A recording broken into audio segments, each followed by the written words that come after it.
سورہ بقرہ کی ابتدائی آیات کی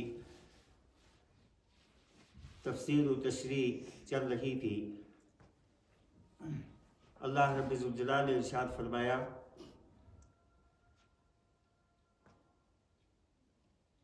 ختم اللہ علی قلوبہم وعلی سمعہم وعلی ابصارہم غشاوہ ولہم عذاب عظیم۔ اللہ رب الجلال نے مہر لگا دی ان کے دلوں پر، وعلی سمعہم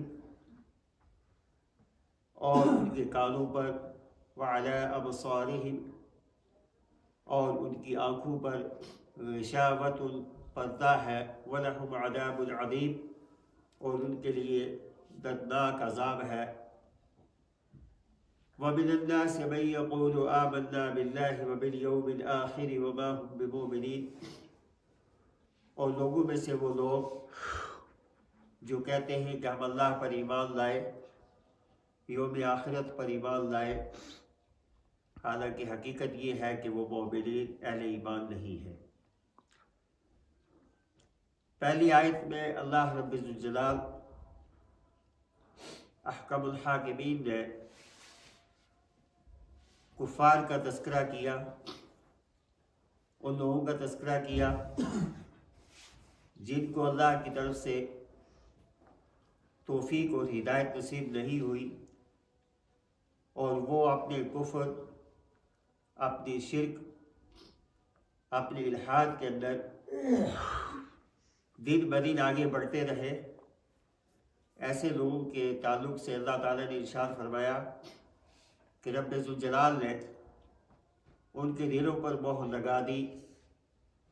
ختم کہا جاتا ہے مہر کو۔ قلب جو ہے دل، اسی کی جمع استعمال کی قلوب۔ ہم ضمیر ہے جو کفار مکہ، مشرکین مکہ ابتدائی ان کی طرف، اور عمومی طور پر ہر کفر اور شرک کرنے والے کی طرف لوٹ رہی ہے کہ اللہ تعالیٰ نے ایسے لوگوں کے دلوں پر مہر لگا دی اور ان کے کانوں پر بھی پردے لگا دیے، مہر لگا دی، ان کی آنکھوں پر پردے ڈال دیے گئے۔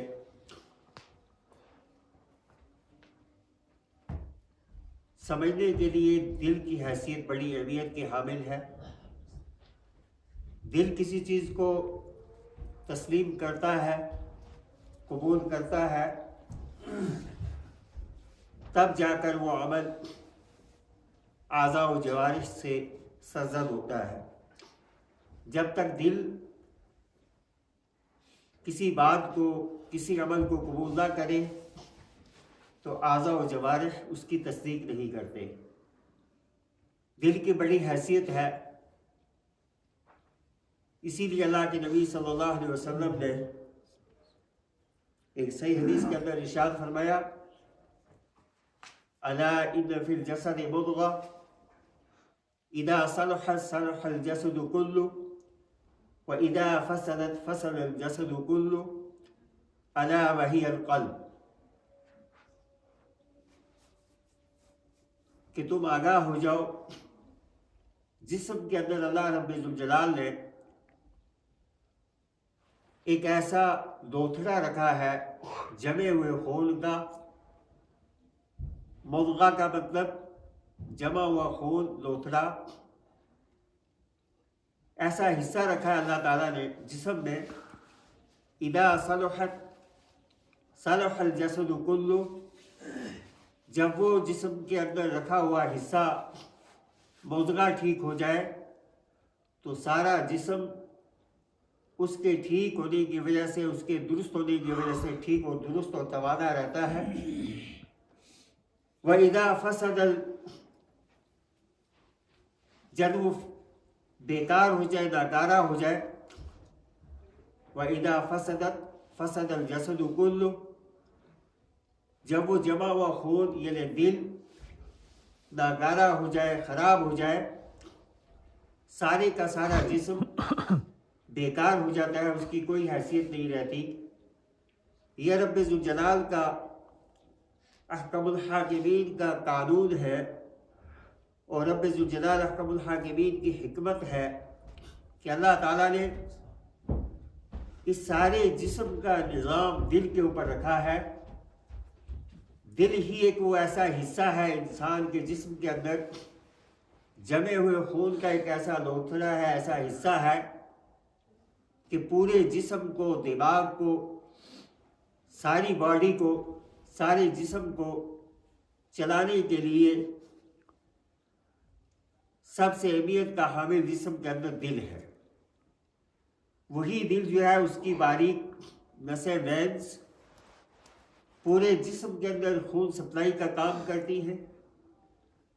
وہی دل جو ہے اسی کی رگیں، اسی کی نسیں صاف و شفاف خون پورے جسم کو فراہم کرتا ہے۔ وہ دل، یہ دماغ، یہ آنکھیں، یہ کان، یہ اعضاء و جوارح، یہ توانائی، یہ طاقت، یہ قوت، یہ چہرہ، یہ خوبصورتی، یہ ساری کی ساری چیزیں اسی دل ہی کی وجہ سے خوبصورتی اختیار کر کے، جسم کی شکل اختیار کر کے ایک توانا جسم، خوبصورت ڈھانچہ انسان کا اللہ تعالیٰ نے پیدا کیا اور وہ چلتا ہے دل کی طاقت پر۔ بعید اسی طرح شریعت کے معاملات، شریعت کے مسائل، شریعت کے احکام،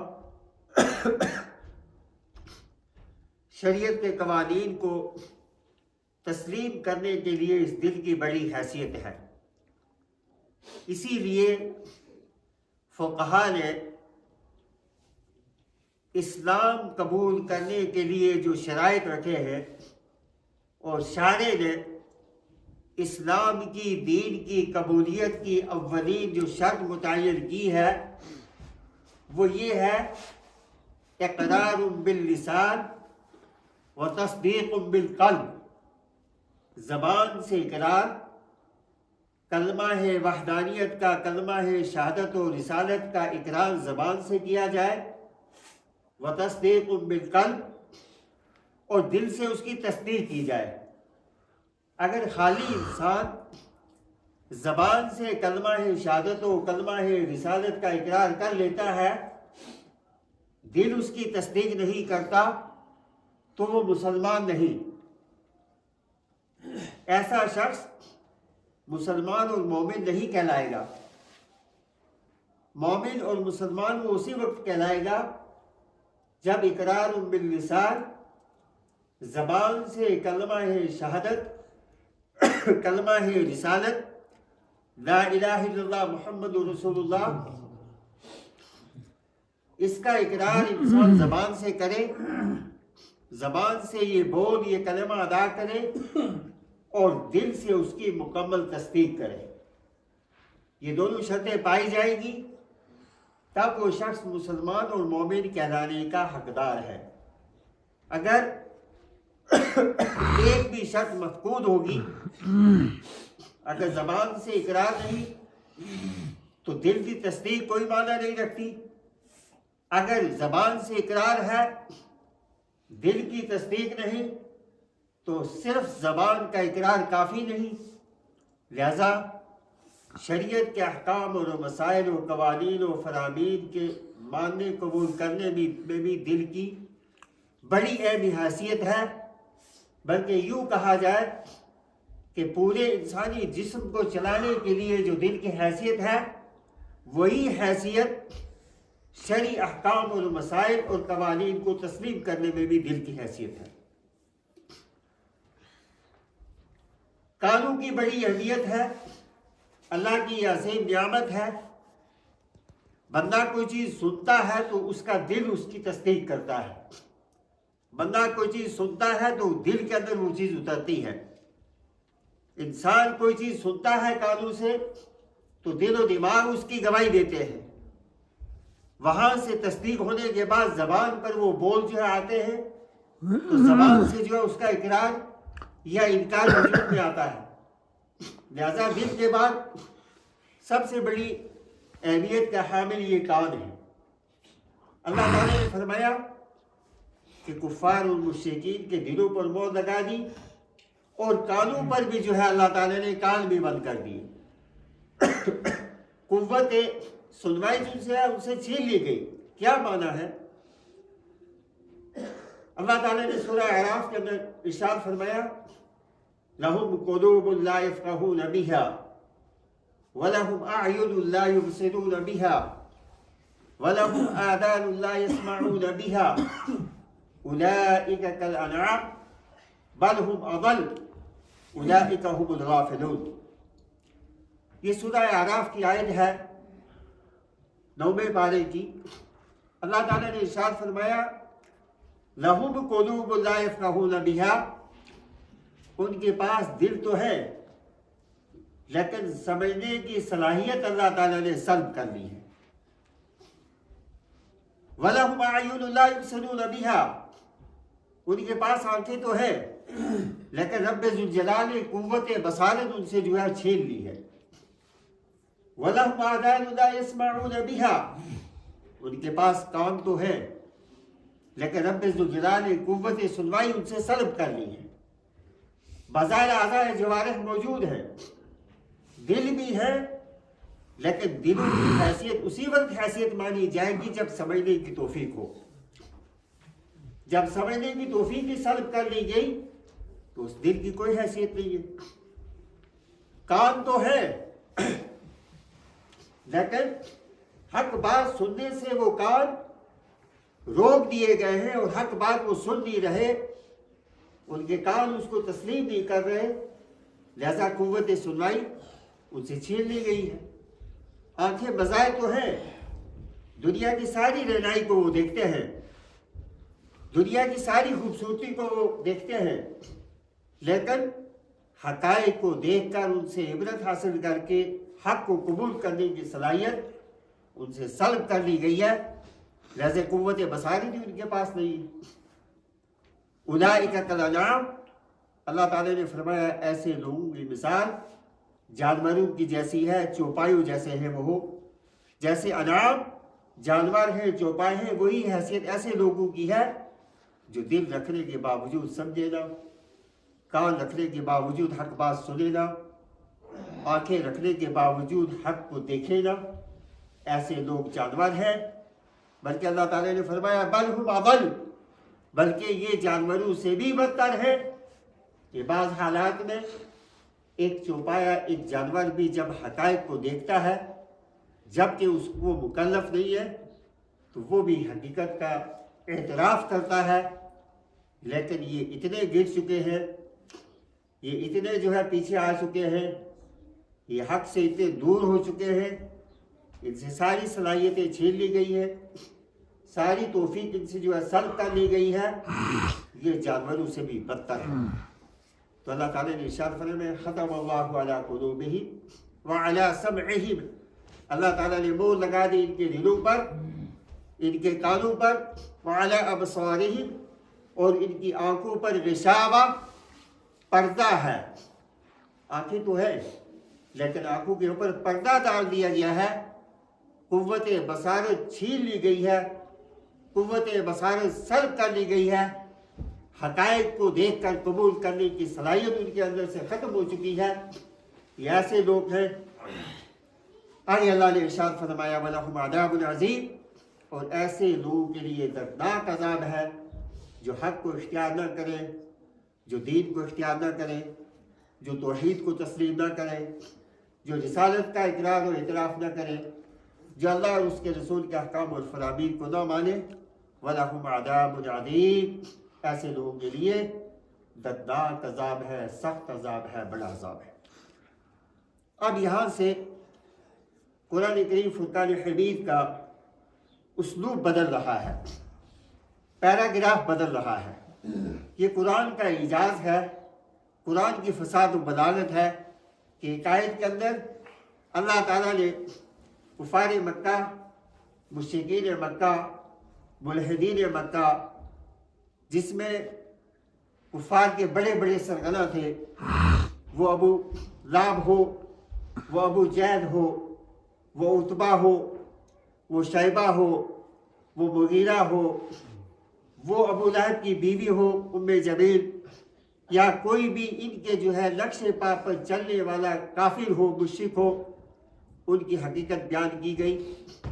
اور اس کے بارے میں اللہ تعالیٰ نے آخر میں یہ وعید سنائی کہ ایسے لوگوں کے لیے دردناک عذاب ہے، سخت ترین عذاب ہے۔ علم کے طور پہ، معلومات کے طور پہ ایک بات کا اضافہ کیا جائے کہ ابو جہل کون تھا، ابو لہب کون تھا؟ نبی صلی اللہ علیہ وسلم کے چچا تھے، ایک خاندان کے تھے، اسی خاندان سے تھے، لیکن جب کفر اور اسلام کا معاملہ آیا تو دونوں جو ہے الگ الگ جو ہے جگہ نبی صلی اللہ علیہ وسلم کی تعلیمات کا انکار کرنے کی وجہ سے ابو جہل ہمیشہ ہمیش کے لیے فی نار جہنم،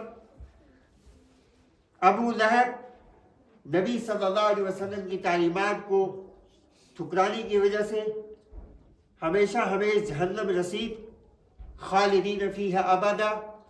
ام جمیل اس کی بیوی نبی صلی اللہ علیہ وسلم کی تعلیمات کا مذاق اڑانے کی وجہ سے ہمیشہ ہمیش جہنم کا ایندھن بنی، اور نبی صلی اللہ علیہ وسلم آخری وقت تک ان کے مرنے تک سمجھاتے رہے کہ جس جگہ پر تم چل رہے ہو، جو راستہ تم اختیار کر رہے ہو، جس اناد، جس کفر، جس شرک اور جس جو ہے ہوس پرستی کا شکار تم ہو رہے ہو، یہ چیزیں تمہیں نقصان دیں گی۔ اللہ کے نبی صلی اللہ علیہ وسلم کی ہمیشہ یہ کوشش رہتی تھی کہ سارے کے سارے لوگ حلقہ بگوش اسلام ہو، اسلام کے سائے عاطفت میں آ کر توحید کو اپنا کر اپنی اخروی زندگی سنوار لیں، لیکن ان کے مقدر میں وہ چیز نہیں تھی۔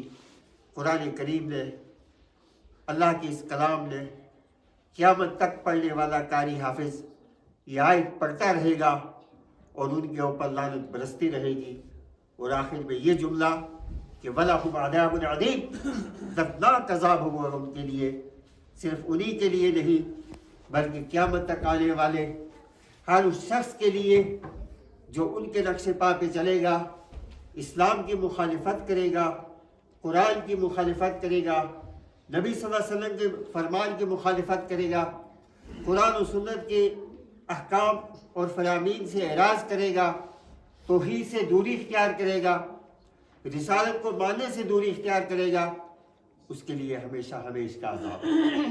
اب یہاں سے قرآن کریم فرقان حمید کا اسلوب بدل رہا ہے، اور ایک ایسے گروہ کا تذکرہ اللہ تعالیٰ فرما رہے ہیں جو بظاہر تو اسلام کا نام لیتے تھے، لیکن پس پردہ دل کے اندر کفر چھپا ہوا تھا۔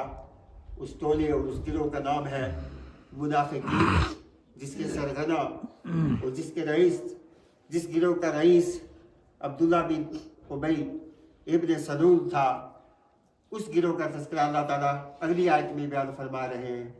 وَمِنَ النَّاسِ مَن يَقُولُ آمَنَّا بِاللَّهِ وَبِالْيَوْمِ الْآخِرِ وَمَا هُمْ بِمُؤْمِنِينَ، اور لوگوں میں سے کچھ لوگ ایسے بھی ہیں جو یہ کہتے ہیں کہ ہم ایمان لے آئے، حالانکہ حقیقت یہ ہے وَمَا هُمْ بِمُؤْمِنِينَ، وہ ایمان نہیں ان کا تسلیم، وہ ایمان ان کا قابل قبول نہیں۔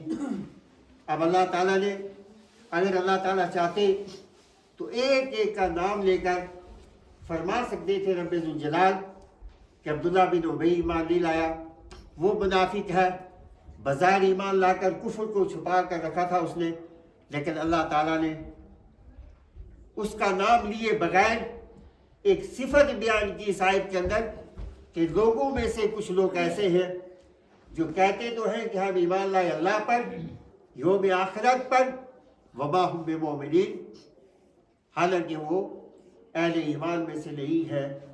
یہ قرآن کی فصاحت ہے، قرآن کی بلاغت ہے، قرآن کا اسلوب ہے، قرآن کا اعجاز ہے کہ جو شخص بھی قیامت تک اس روش پہ چلے گا، بظاہر زبان سے اسلام کا اقرار کرے گا، دل کے اندر کفر چھپا ہوا ہوگا، وہ ظاہر بات ہے عبداللہ بن ابی کے گروہ میں شمار کیا جائے گا۔ وہ دور کسی دور کا بھی ہو سکتا ہے، تاریخ کے کسی دور میں بھی پیدا ہو سکتا ہے، اس کا عمل، اس کا عقیدہ، اس کا چال چلن اگر اس گروہ کے سرگنا کے مطابق ہوگا تو ظاہر بات ہے وہ انہی میں شمار کیا جائے گا۔ تو اسلام، اہل ایمان وہ کہلانے کے حقدار ہیں، مسلمان وہ کہلانے کا حقدار ہے، جیسے کہ پہلے بھی اس کی وضاحت کی گئی کہ اس کلمہ شہادت، کلمہ رسالت کا اقرار باللسان، زبان سے اقرار کیا جائے، وتصدیق بالقلب، اور دل سے اس کی تصدیق کی جائے۔ یہ اولین شرط ہے ایمان کی قبولیت کی۔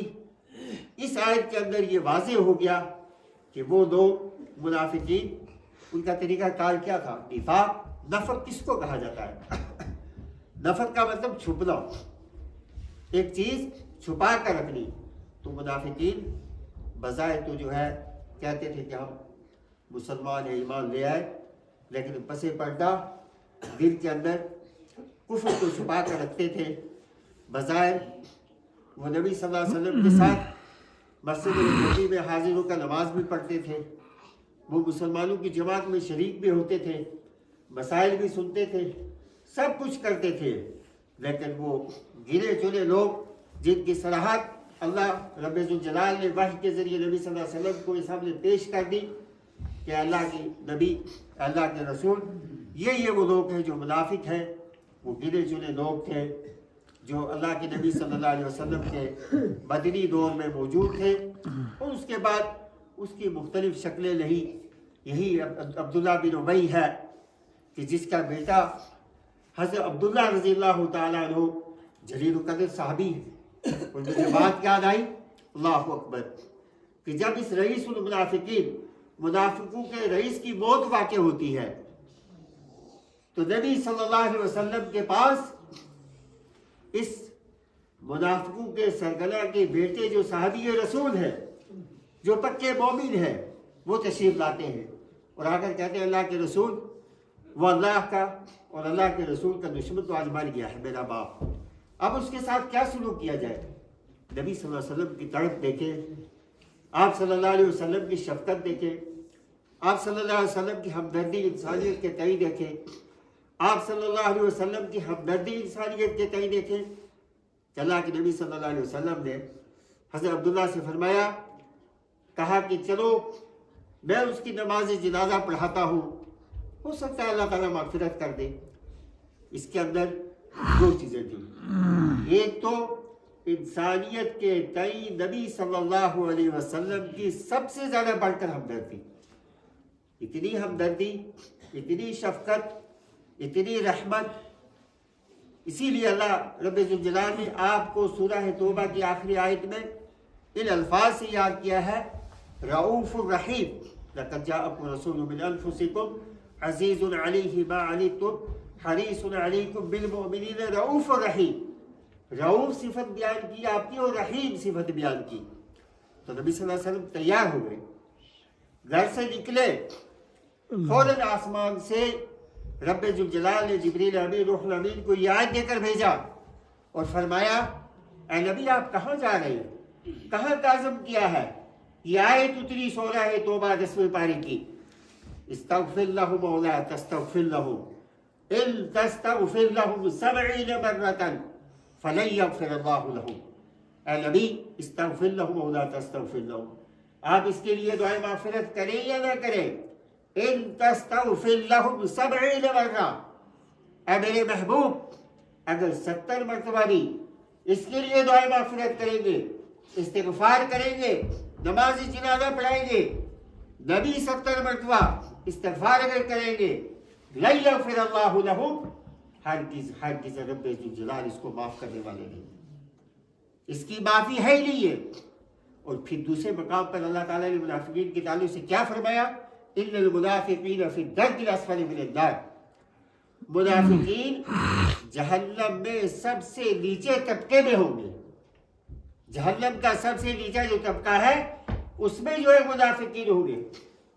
اور جہنم کی مسافت کیا ہے، جہنم کے طبقات کتنے ہیں، جہنم کی کیفیت کیا ہے، والعیاذ باللہ، جہنم کہتے کسے ہیں، جہنم کا ایندھن کیا ہے، جہنم کی ہولناکی اور وحشت اور اس کا بھیانک منظر کیا ہے، صرف ایک چیز بیان کروں گا۔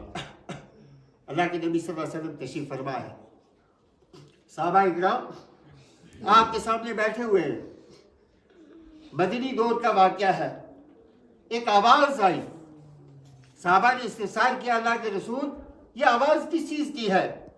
نبی صلی اللہ علیہ وسلم نے فرمایا یہ آواز ہے اس پہاڑ کی، اس پتھر کی جو جہنم میں ڈالا گیا تھا آج سے 70 سال پہلے، 70 خریفاً، آج وہ جہنم کی تہہ تک پہنچا ہے۔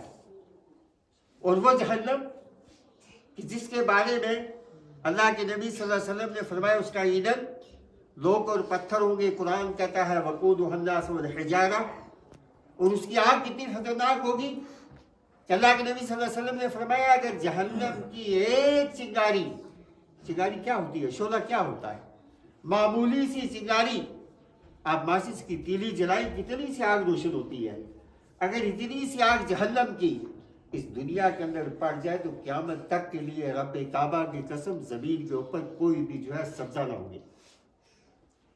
اور جہنمی اس کے بارے میں اللہ کے نبی صلی اللہ علیہ وسلم نے فرمایا ایسے زہریلے سانپ ہوں گے کہ ایک سانپ ہوگا جو اہل جہنم کو علیہ باللہ ڈسے گا کہ اگر اس کے زہر کا ایک قطرہ دنیا کے اندر پڑ جائے تو دنیا کے سارے میٹھے پانی قیامت تک کے لیے اتنے کڑوے ہو جائیں گے کہ ایک قطرہ بھی کوئی استعمال کرنے کی استطاعت نہیں رکھ سکے گا۔ جب کبھی موقع آئے گا اس کی وضاحت کی جائے گی۔ کہنے کا مقصد یہ کہ منافقین کے بارے میں رب ذوالجلال نے فرمایا سورہ نساء پارہ نمبر 5 ان المنافقین فی الدرک الاسفل من النار، منافقین جہنم کے سب سے نیچے طبقے میں ہوں گے۔ نبی صلی اللہ علیہ وسلم نے فرمایا کہ اللہ میں اس کے لیے مغفرت کی دعا کروں گا۔ رب ذوالجلال نے فوراً جو ہے قید لگا دی، اے نبی عبداللہ بن ابی کے جنازے میں شریک نہیں ہونا، ولا تصلی علیہ ولا تقم علی قبر، نہ اس کی نماز جنازہ پڑھنا، نہ اس کی قبر پر جانا، نہ اس کے لیے مغفرت کی دعا کرنا۔ اے نبی اگر 70 مرتبہ بھی کرو گے تو قابل قبول نہیں ہے۔ اس کے بعد اللہ کے نبی صلی اللہ علیہ وسلم اپنا کرتا مبارک دیتے ہیں اور فرماتے ہیں عبداللہ یہ کرتا لے جاؤ، لے کر اپنے باپ کو پہنا کر دفنا دو۔ کرتا دینے کا کیا مقصد تھا؟ وہ اس لیے اللہ کے نبی صلی اللہ علیہ وسلم نے دیا کہ اس کا بیٹا صحابی رسول تھا، مومن تھا، پکا مومن تھا، صحابی تھا، اس کی دلجوئی تھی کہ باپ تو ہے، کافر ہے، منافق ہے، لیکن باپ ہے، اور یہ شریعت اس کے اوپر قربان جائے، اور شریعت کا عامل اور حامل اور آخری اللہ کا کلام لانے والے وہ مبارک نبی، وہ محترم و مقدس نبی کہ جن کی رحمت کا کیا کہنا، جن کی شفقت کا کیا کہنا، کہ اپنے تو اپنے ہیں لیکن غیروں کے لیے بھی ان کے پاس اس قدر ہمدردیاں تھیں کہ دنیا سے جا رہا ہے اسلام سے سب سے بڑا نقصان پہنچانے والا منافقوں کا رئیس، اس کے تئیں بھی جو ہے آپ صلی اللہ علیہ وسلم ہمدردی کا معاملہ فرماتے ہیں، رحمت کا معاملہ فرماتے ہیں، شفقت کا معاملہ فرماتے ہیں۔ تو یہ دو آیتیں جن کی تشریح کی گئی ہے، یہ مہینہ، اس کے تعلق سے چند باتیں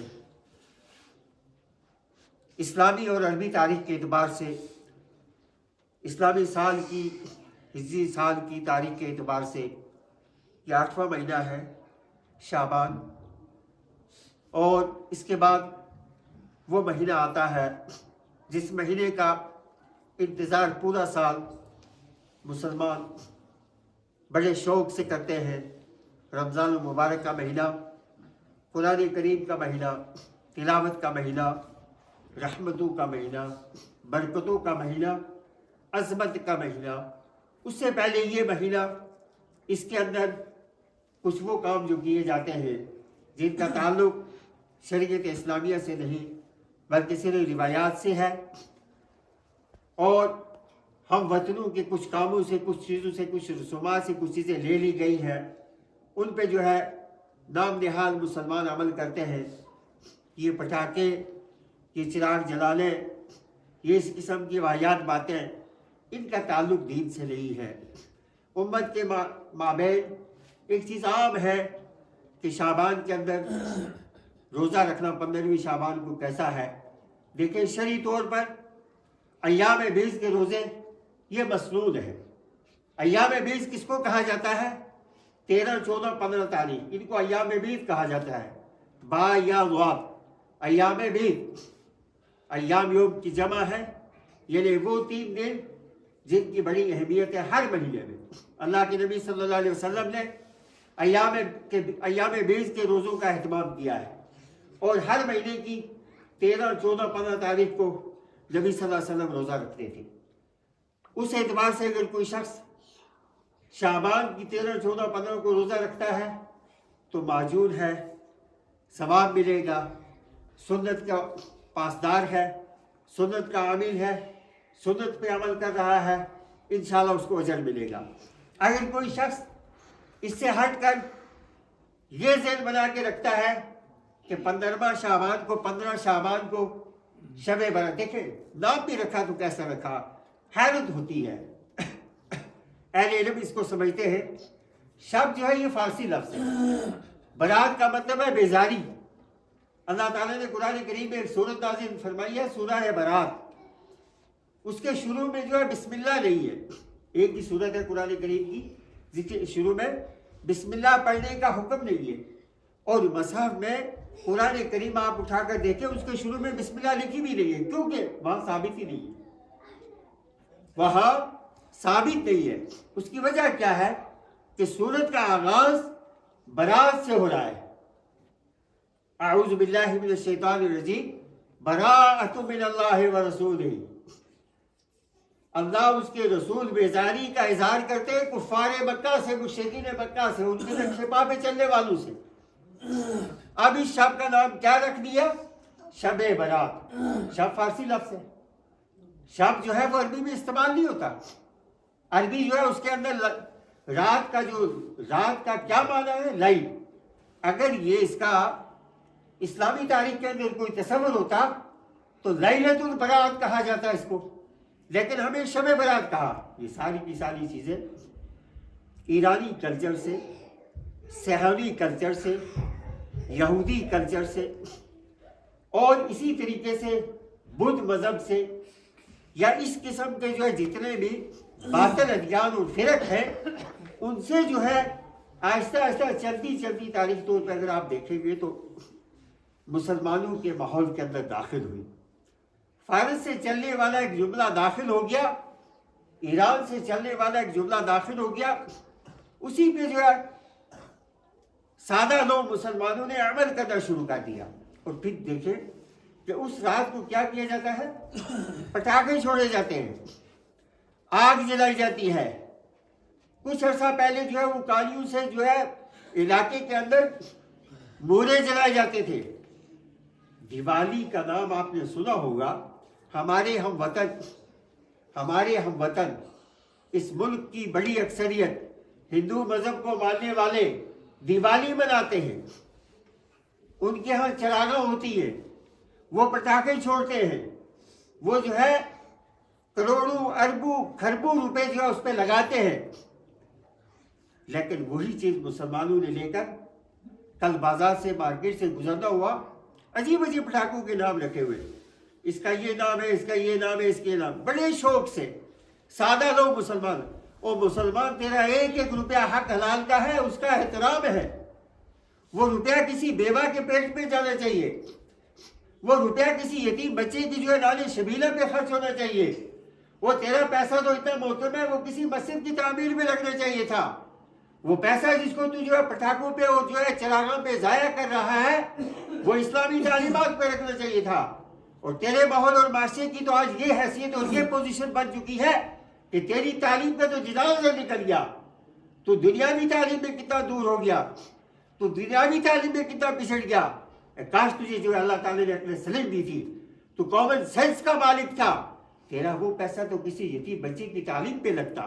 یتیم بچہ جو ہے اسکولنگ کر کے کل کسی کمپٹیشن کو بیٹ کر کے وہ کیا ہے افسر بن جاتا. تیرا وہ پیسہ تو جو ہے قوم کی تعمیر پہ لگنا چاہیے تھا. لیکن تیرے پاس جو عقل سلیم دیا گیا تھا، اللہ تعالیٰ نے دیا تھا، اس کا تو نے استعمال نہیں کیا، اور اٹھا کر آگ کے اندر وہ پیسہ ڈال دیا۔ اس طرح مجھے بتلائیں کہ آپ اپنی جیب سے 100 روپے کا نوٹ نکال کر، 50 روپے کا نوٹ نکال کر، 500 روپے کا نوٹ نکال کر جلتی ہوئی آگ اپنے چولہے کے اندر ڈالیں گے؟ اگر آپ ڈالیں تو چھوٹا سا آپ کے ساتھ بیٹھا ہوا بچہ بھی 2 سال کا 4 سال کا یہ کہے گا کہ ہمارے ابا جان یا ہمارے دادا جان جو ہے وہ دماغی توازن کھو گئے، یہی کہے گا نا، اس سے ہٹ کر کچھ نہیں کہے گا۔ لیکن ایک شخص عقل و شعور رکھتے ہوئے بھی مارکیٹ کے اندر جاتا ہے اور ہزاروں روپے کے پٹاخے خرید کر آ کر چھوٹے بچوں کو دیتا ہے، اس لیے خطرناک قسم کے پٹاخے کہ کئی بیچاروں کی آنکھیں چلی جاتی ہیں، کئی کے چہرے چلے جاتے ہیں، کئی کے لباس چلے جاتے ہیں۔ ہمیں تو اس شریعت کا ہم ماننے والے ہیں جس شریعت کے شارع نے، جس شریعت کو لانے والے نے یہ تعلیمات دی تھی کہ رات کو جب سو تو اپنے چولہے کی آگ کو بجھا کر سو۔